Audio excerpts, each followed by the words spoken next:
বাংলা নববর্ষকে ঘিরে গত ফ্যাসিবাদের আমলে আমরা কতগুলো উদ্ভট প্র্যাকটিস দেখেছি।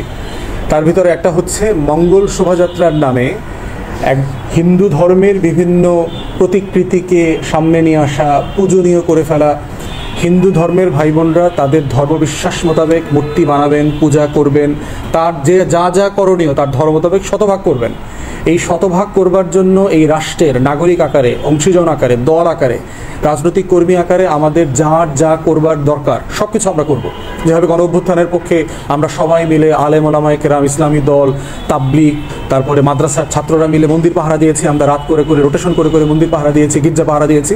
ঠিক এইভাবে হিন্দু ধর্মের সকল বিশ্বাস মোতাবেক তারা তার ধর্ম পালন করবে, কিন্তু সেটা সার্বজনীন, সেটা সবার, সেটা বাঙালির, এবং বাঙালি মুসলমানও এখানে অংশগ্রহণ করতে হবে। এই ধরনের একটা সাংস্কৃতিক, একটা কালচারাল ফেস্টিভ্যাল আমাদের উপরে চাপিয়ে দেওয়ার চেষ্টা করা হয়েছে গত 6 দশক ধরে। 60-এর দশক থেকে শুরু হয়েছে এই কাজগুলো।